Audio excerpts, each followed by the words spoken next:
If you've used tools like Zapier or If This Then That, you know how helpful automation can be. But what if you could take it a step further? Host it yourself, build custom workflows visually, and drop into some code when you need more control. That's where n8n comes in. It's a self-hostable automation platform that lets you connect apps, services, APIs, and even your own tools without giving up flexibility. You can build automations visually, but still write custom logic.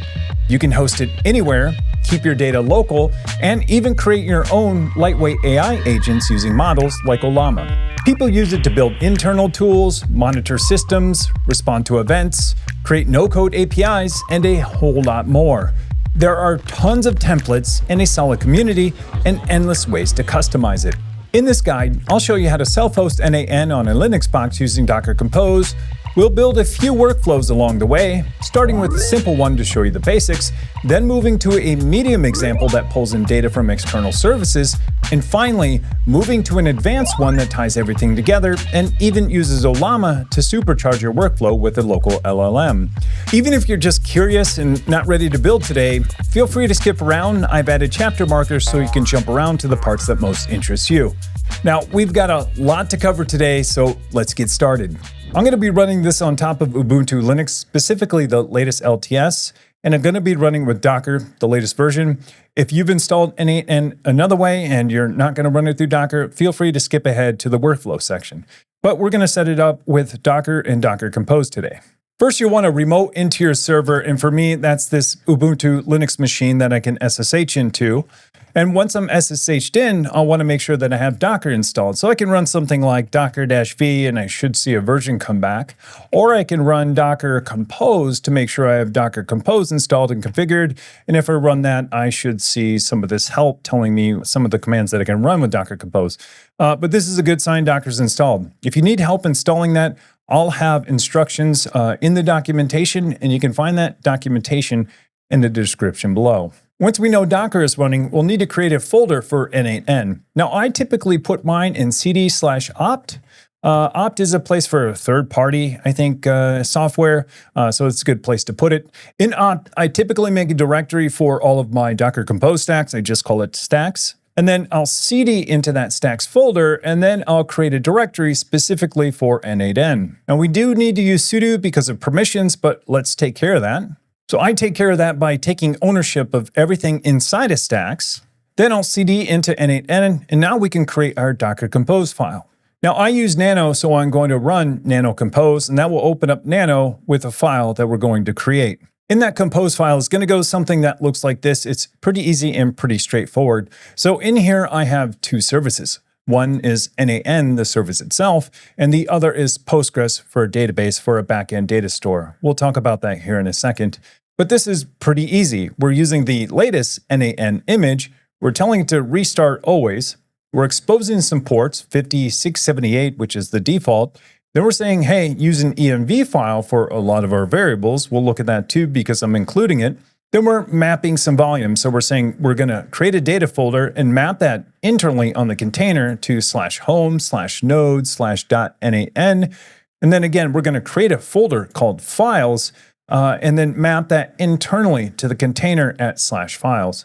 Then we're saying it depends on the service called Postgres, which is our database down there. Then I've included some labels for traffic. If you're using traffic as your reverse proxy, you can uncomment these and update these with some variables from our .env. Just notice that this is wrong. It should be 5678 for the port. But if you're using traffic and it's here on the stack, you can uncomment this really easily and then give it TLS certificates on that service as well, which you probably want to do if you're going to be running this in a production-like environment. Below, we're telling it to create a service called Postgres. It's going to pull the Postgres 15 image, and it's going to use Postgres for its backend data store. By default, it's SQLite. I'm not a huge fan of SQLite, or better put, if I have the option for Postgres, I'm going to use Postgres over SQLite almost any day. And so they support Postgres, so that's what I'm going to use. And this stores all of our configuration and stuff like that for the application. Now, you can use an external Postgres. If you already have it in your environment, you don't even need to include it in your stack. You just need to update some of your variables and point it to that instance within your environment. But I'm including it in this stack, telling it to restart always, And then we're saying to use the .env file, just like we're telling n8n to use the .env file. Then we're mapping a volume, so this is going to be our Postgres database, and we're saying that this should be in the root of where we start this container, so we'll need to create a folder called Postgres data, and that maps inside of the container to /var/lib/PostgreSQL/data. So we got a couple of things to do. One is create a couple of folders. So we need to create data folder, files folder in our Postgres data folder. And we also need to review this .env file and create it.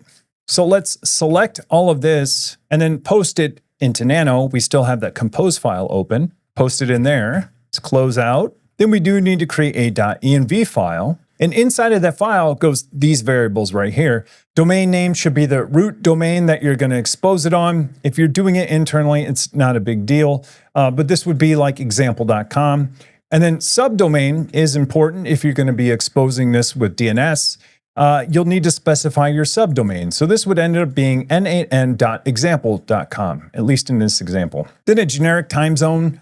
You want to specify a time zone for this. It doesn't follow the standard time zone for containers. This is a time zone that the Node.js application needs within the application. So put in your time zones here. Mine's really America/Chicago. Then a full host name, exactly what I was talking about earlier. n8n.example.com, and then your protocol, whether or not it's going to be HTTP or HTTPS, and then a webhook URL if you are going to expose this and you want incoming webhooks to happen.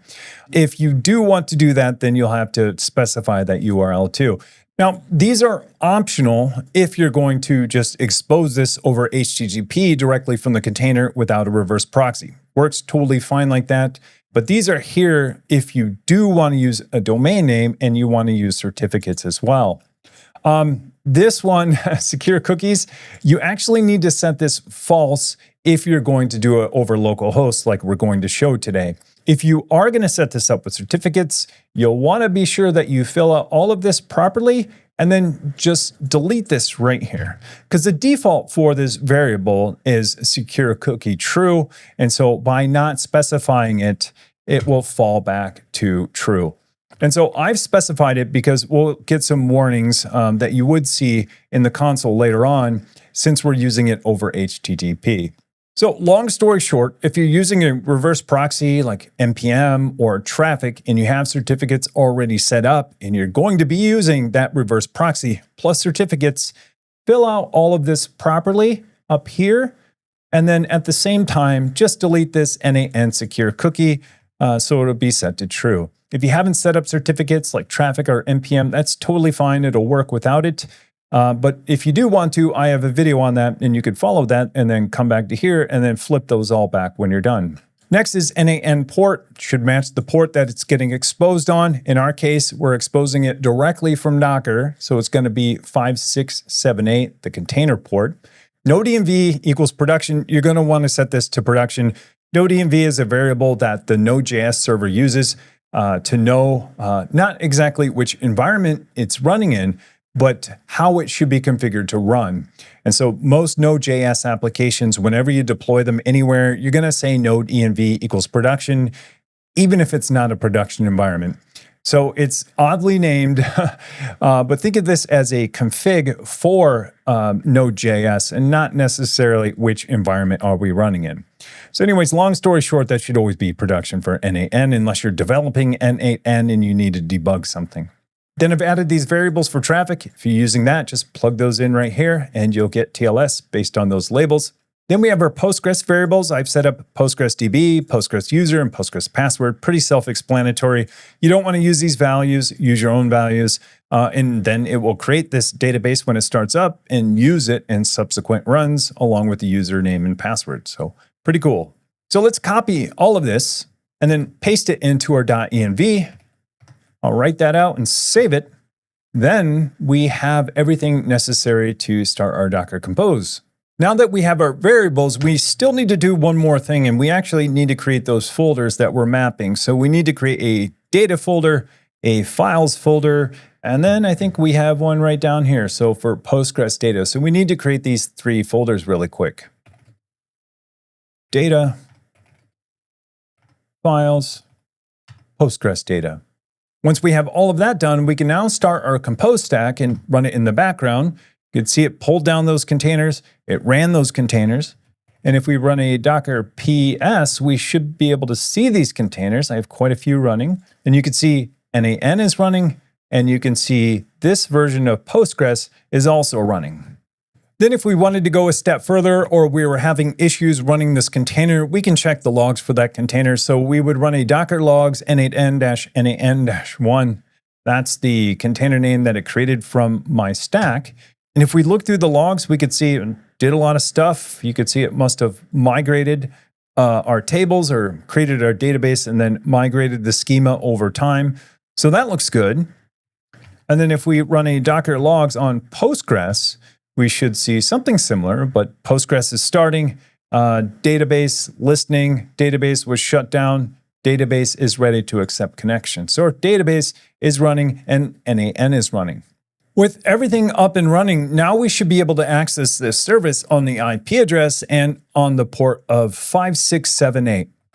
So if we open up a browser and we go to that IP address, and we go to port 5678, we should see n8n running, and it's asking us to set up an account. So we'll want to set up an account, set up our admin account. Then once we sign in, we can see a survey. I'm just going to select whatever I want here because I don't really like for surveys. So this is our dashboard. It's pretty empty right now. If I wanted to create a workflow, I could right here. We're not going to. But if I wanted to start from a template, I could. And so if I click on templates, it's going to bring me out to their community templates. If I wanted to look through these or select IT ops, I could choose that. Then I could select a template like this one, SSL expiry alert with SSL checker.io. We click on that, it's going to tell you how to copy this or get this into your n8n. Which is pretty cool, that they have a lot of these set up already. And you could even see it visually if you want to. n8n is a very visual product and it's pretty awesome. So let's get back into n8n. We go into variables. This is an enterprise feature, but this allows us to connect to, I think, a secret store so we could store variables securely. And when I say variables, those are variables within n8n to execute your workflows.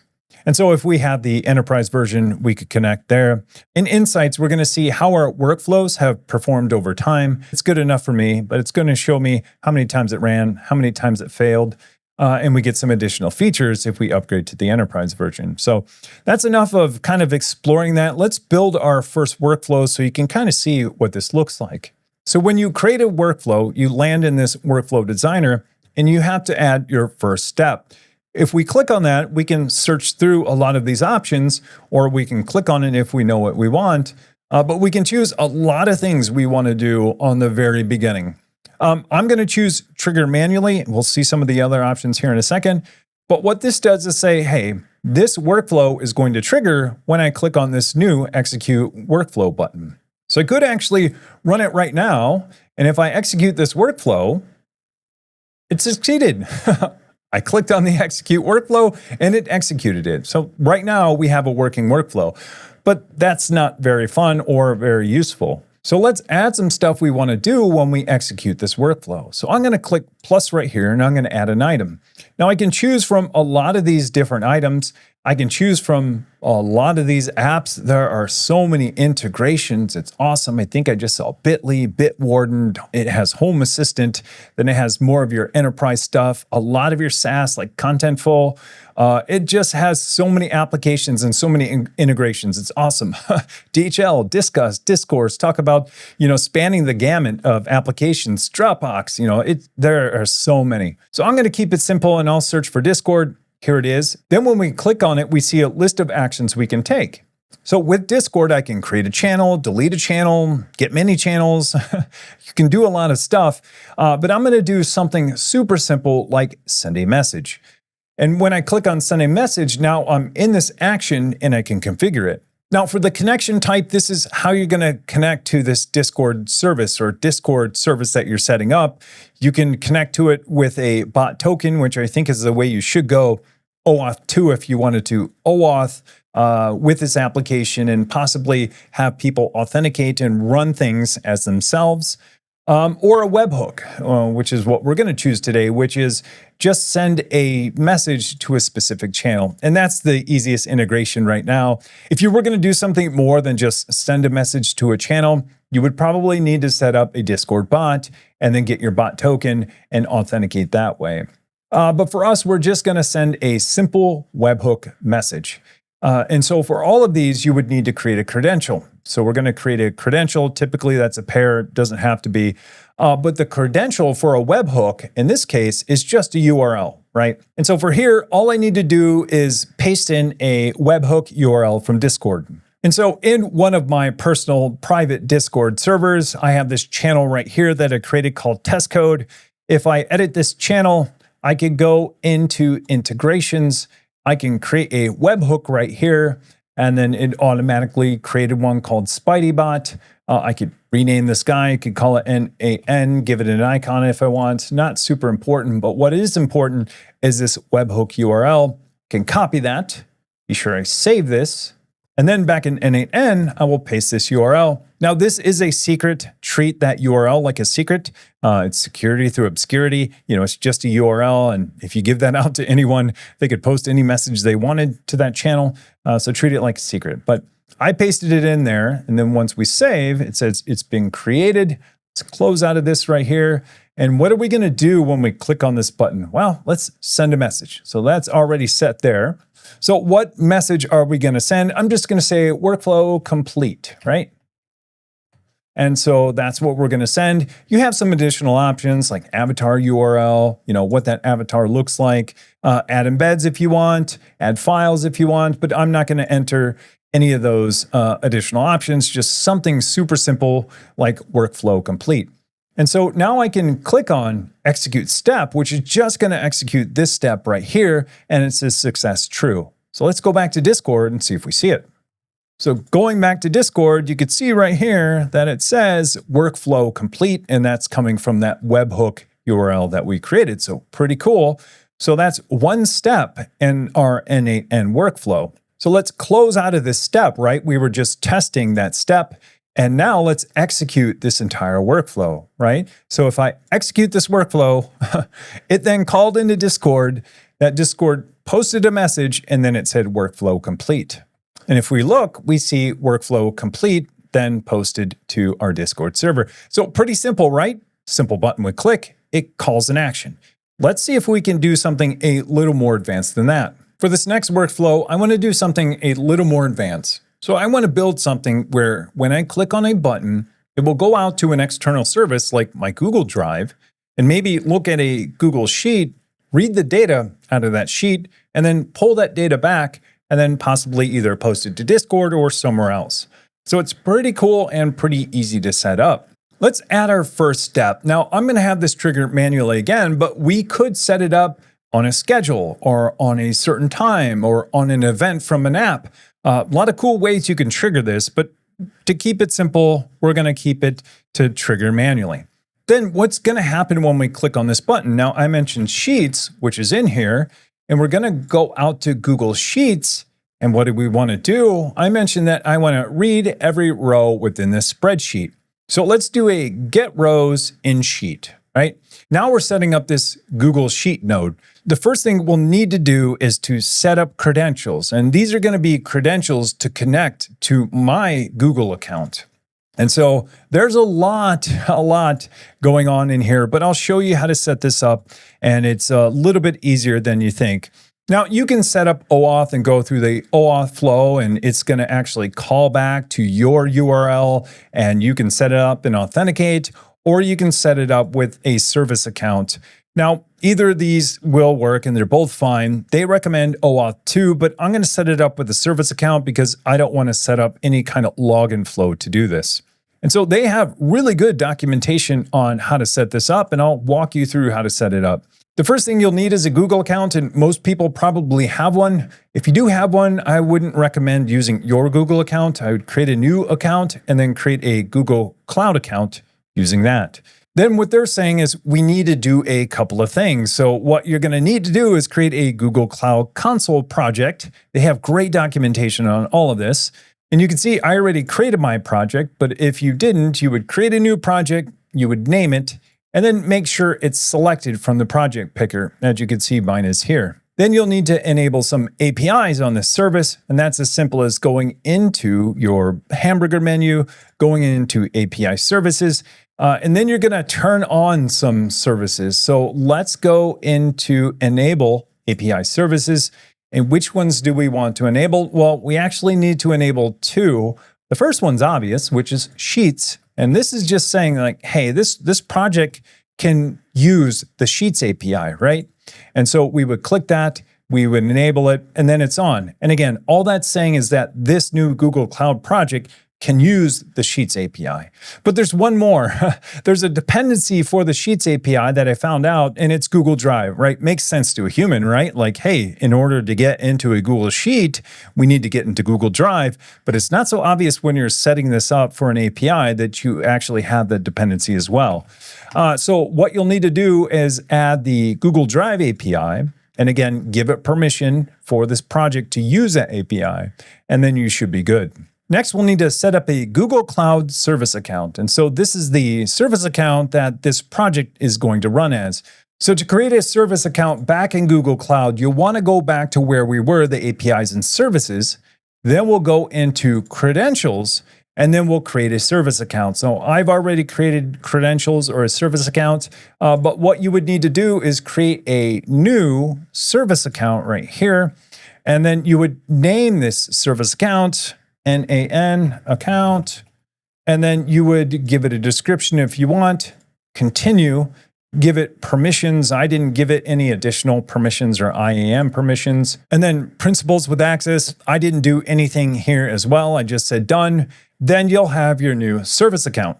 Next, on the service account, now we need to create a key so we can authenticate and use this service account, right? So if we go into our service account and we go on keys, we'll need to create a new key. You can see I have one down below, but if we create a new key, we do want it to be in JSON format. And if we create it, now we have it. And you can see right away, it downloaded it for me too. So let's open that up with like VS Code and see what it looks like. So if we open up this service account with something like VS Code, we can see in here it's JSON. So it's a service account, project ID, project key, email that it belongs to, client ID, and a whole bunch of stuff that belongs to the service account. This also is a secret, so don't share that with anyone. But we need some bits from here to paste into n8n. So let's go back to n8n and see what we need. If we go back to n8n, we only need two things to be able to authenticate using that service account that we created. The service account email, and then our private key that we used. So let's go back to that JSON and copy that stuff out. So let's copy the email out of here, paste it in here, and then let's copy this entire private key. You want to include everything within the quotes, including these new lines. And if you recognize private keys, it looks just like a private key, except for it's one big string formatted in here. So again, you want to copy the whole value, just not the quotes. And then you want to paste it into here. And then once you have it into here, I wouldn't check anything else. You'll just want to save this in here, and then it will automatically test this credential. That's all you need to do to authenticate to Google. Now, I know we just went through a lot of steps really fast. They have great documentation that will walk you through step by step with some additional information and troubleshooting if you need. If you are having issues, I would definitely check out those docs. They even have a dedicated video on doing exactly what I just did with some more information as well. But if you're having problems, yeah, post in the comments and we'll try to figure it out. So now that we have our Sheets account, let's actually make sure that we're getting a document, not creating one. So this is changed to create spreadsheet up there. Make sure you're saying sheet within a document. So we want to get an existing sheet and read there. Once that's chosen, we want to get rows from that sheet. And then where do we want to get these? We want to get them from a list. So this is going to go out and query Google Sheets and show us all the sheets that we have access to. Now, this service account doesn't have access to any sheets, right? It's not a Google Sheets user. It's a service account that can get to a user's sheet. Sounds kind of confusing, but if you think about it, it's a machine account and it doesn't really have a Google account, right? So now let's go into our Google Drive who we're signed in with, create a folder, and give that service account access, right? So if we go into Drive, what I did was create an n8n folder. And what I did was I shared this with that Sheets account. So if we look here, you could see me, this is my test account. But you can see I shared this whole entire folder with that service account, right? And then I said they're an editor. And this is the way you should do it. You either do it by document or do it by folder. I would personally do it by folder because then you never have to question, the documents inside and who has access. I would just give this service account access to this entire folder. So it's really simple. But anyways, this account you can see right here is the account that was in that JSON that we're using to authenticate with n8n. Once you do that, you should be able to see from a dropdown a list of sheets, right? And so I have 2 sheets in here. I have one called monthly transactions. Sounds pretty secure. And then one called survey responses, right? And so if I go into here, what I have in here is a document or a sheet called monthly transactions, right? And so I created this sheet that just has a bunch of sample of transactions as if it were, transactions for my credit card, a date column, description column, category column, and an amount column, and then rows for each of these transactions. And so what I was saying is I want to loop through these and read these, right? So let's go back to n8n. And what I want to do now is if I click from list, and I choose monthly transactions, that's the actual, that's the document itself, that's the sheet. And then from here, I should be able to see the sheets within the document, right? So I only have sheet 1 in here, right? So if I go back to here, I only have sheet 1. If I added another sheet, I'd see sheet 1, sheet 2, so on and so forth. But now that I'm connected to it, I could execute this step really quick. And if you see on the right, you could see that I have my data. So it just went out and went to Google Sheets and it got all of the rows from it. And you can see I have 11, 21, 26 rows of data. So now I'm able to parse this sheet within n8n. So pretty cool, right? So this step is pretty much done. Let's go back to our canvas. Then, once I have this data, what do I want to do with it? Well, I mentioned looping through it, right? I want to process this data. So if you're a software developer, it'd be a for each loop, right? Or something like that. So let's loop over this data so we can get each row. And so what I'm going to do is look for that action. Is it in data transformation? I can't remember where it is. And if I type in loop, here it is. So I want to loop over items. Here's the cool thing. Because I connected it right here, and that's the next step, it knows the data from the previous step. Pretty cool, right? So if I go into here, it knows the data that I'm going to get. So I'm going to get a row and a sheet. So I'm going to get a column or a property called row number, this is the column, date, description, category, and the amount. Right? And then it's going to execute this replace me. So what we really need to do is replace this guy right here, this node right here. And this is the action it's going to take on each of these loops, right? So this is like in software development, this is like get all data, right? You get all data. And then you're going to say data.for each, right? For each, and we're going to loop over them. And what are we going to do? Well, I'm going to do something like super simple, right? We already set up Discord. Let's just reuse what we had. And let's choose Discord. Let's say send a message, right? So we're going to send a message. And now you can see what I was talking about. We can loop over these items. We're going to configure this really quick. We're going to send to that same webhook. But in here, we can actually use these values in the message, right? So I could say my row is, right? And I can drag this guy over here. My row is row number, right?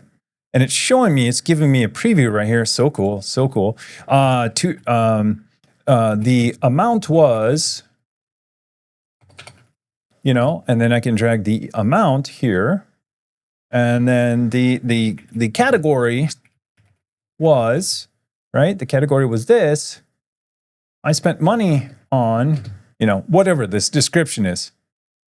And so you can see really quickly, I have these variables and I'm building up this result and I'm then building up this message to send to Discord. So I can execute this one step, right? So execute step should be executing the step Oh, I'm being I'm being rate limited. Yeah. So that's one thing I'm noticing too. You can get rate limited. Oh, I got rate limited from Discord. Oh yeah. That's because I just tried to send like 25 messages, all in a row. So I should probably add a time there or something like that. But let's see what got sent there. And you could see I did spam it really quick. So it looped through those. My row is 2. The amount was $1,200. It was rent payment. And you could see it looped through all of these items till it got to 13. Then Discord's like, hey, cut it out. Too many requests. But that is a good point. You might get rate limited. So let's not execute this step again. And let's go back really quick and look at our loop right here. Yeah, I did have an error. But let's see. Let's do this really quick. What happens if let's reduce our rows, right? So let's go into sheets. We got rate limited at about 13. So let's go to 10 and let's cut out the rest. So delete those. All right. Okay. So now we only have 10 rows of data. Let's go back to n8n and let's just execute the whole entire workflow and kind of watch this work. So I'm going to execute this workflow. It's getting data, looping, sending, and it sent 10 items. Pretty cool, right? So it got all the data. That was really fast. It did a for each loop on 10 items, and then it sent, it says 9 items. I don't know why it says 9 items there, but let's go and check and see what Discord said. And if we look in Discord, this was everything it sent. Oh, okay, so 2 items. So it's, yeah, because row one is the headers themselves, right? The column names really in a database. So it was 9 items, but you can see it loop through all of these. So pretty cool, right? Pretty cool. So you can imagine that, even though this is like a contrived example, you could change this out, right? What would be more helpful than looping over and sending to Discord? Well, what if you wanted to take your data from Sheets and just pipe it into Postgres, right? Like you can do that in code, but you could also do it visually here too, right?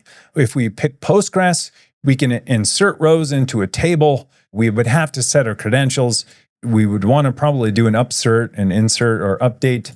And then we would choose our database, choose the table, hopefully had the right schema, and then we could execute this step. And then we could move data, say from Google Sheets or Airtable or something else into our own database. So pretty cool, pretty cool. Now I want to demo a more advanced workflow. It kind of combines everything we learned along with some more advanced features and advanced services that you could use. Now we won't build it from scratch because it would take a while, but I'm going to walk through how it works, and maybe you'll get some ideas on things you can apply to your own workflows.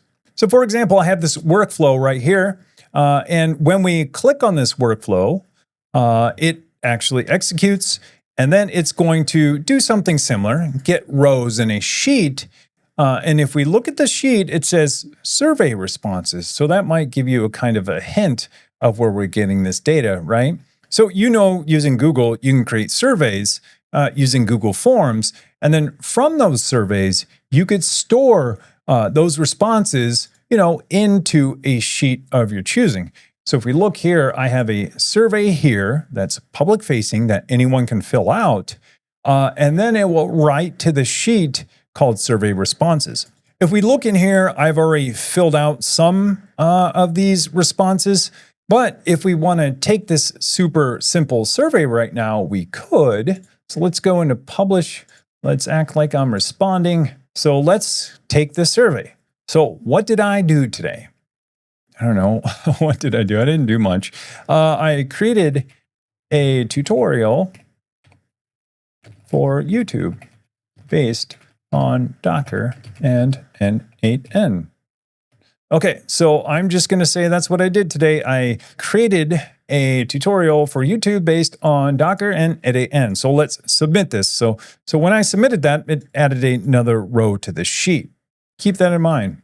And then back in my workflow, what it's going to do, very similar to what we did earlier, it's going to loop over all of those items, but I've added a couple of more pieces here. So if we look at the done side of this loop, when it's all done looping over them, we're going to post a message to Discord saying all done. Now, I noticed that you probably want to say execute this once, otherwise it's going to do it for all 10. So even if it's outside of the loop, I think what it will end up doing is posting one for each one of those messages. I'm sure there are a bunch of ways to solve it.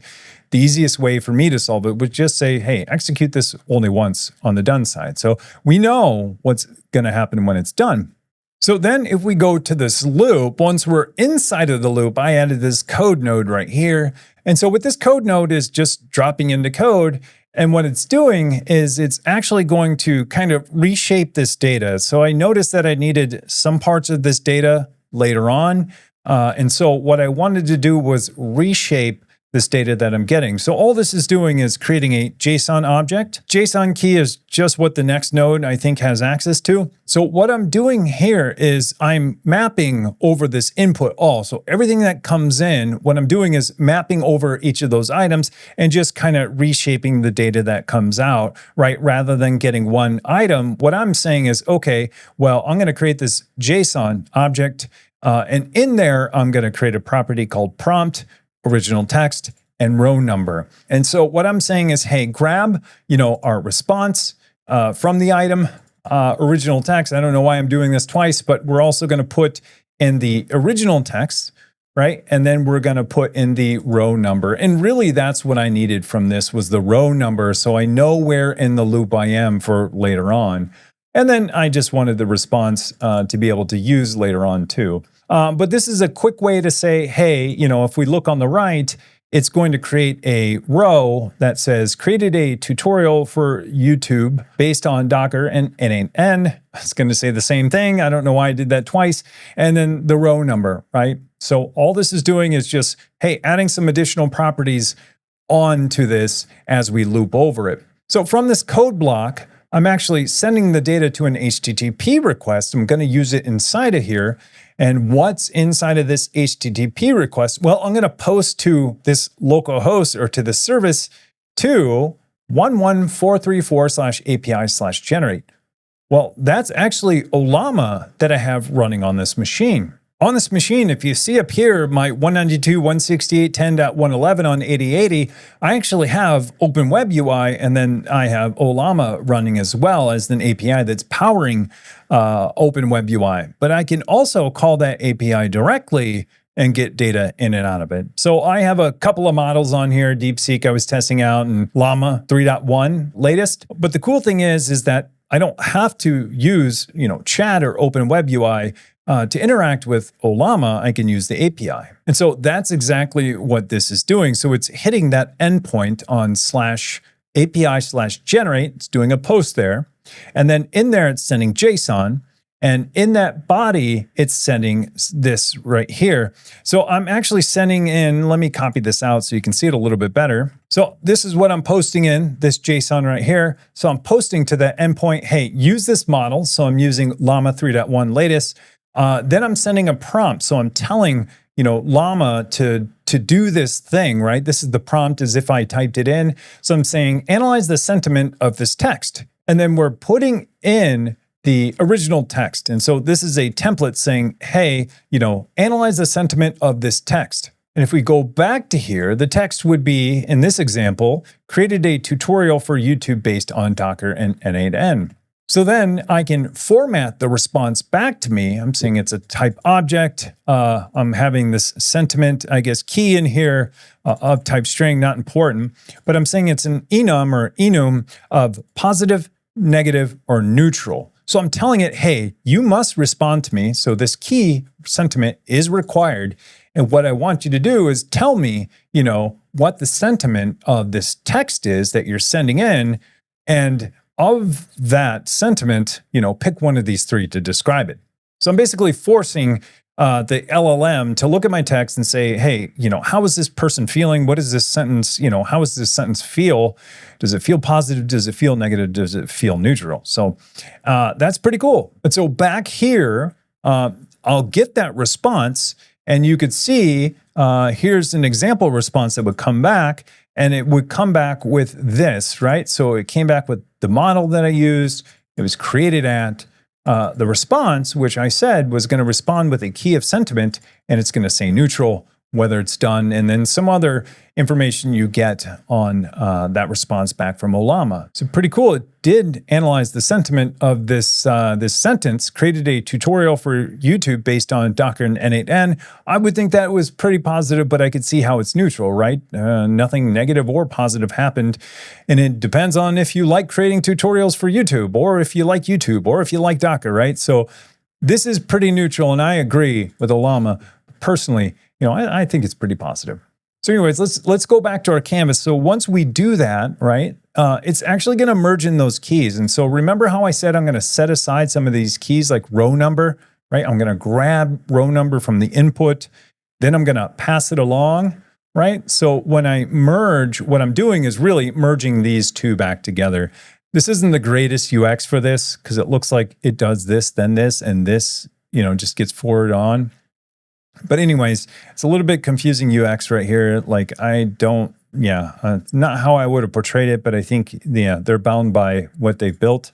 So in this merge now, I can see that it's just merging those two responses, right? I told it to combine by position and number of inputs. That's really not important. What is important then on the other side, what we see is that we're getting the response from Ollama, but it's also merging back in my row number. And so I need that row number to keep track of which row I need to write these responses back to, right? And that's what you're going to kind of see here. So in this code block, I'm doing something else right here. I'm saying, hey, parse the JSON out of that response.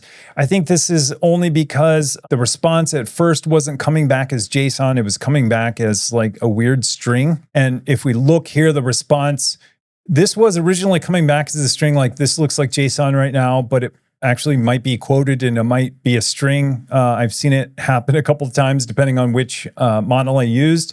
So what I'm saying is, hey, you know what? Regardless if it's a string or if it is an object, just JSON parse it. Just basically saying, convert it to JSON. If it's already JSON, it's fine.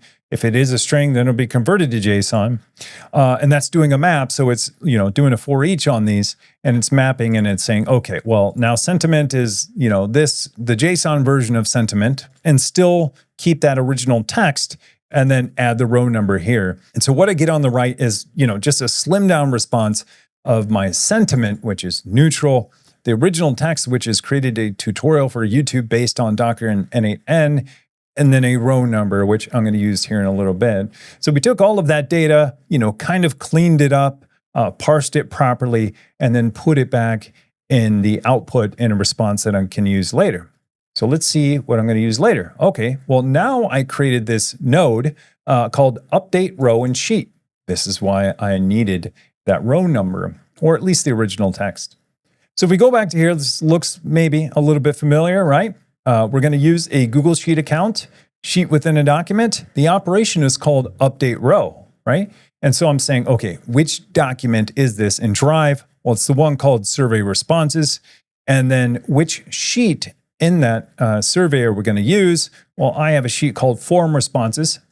You can see right here, form responses, right? And so anytime anyone fills out that form, it appends a row to here in the sheet. And that's what n8n is going to use.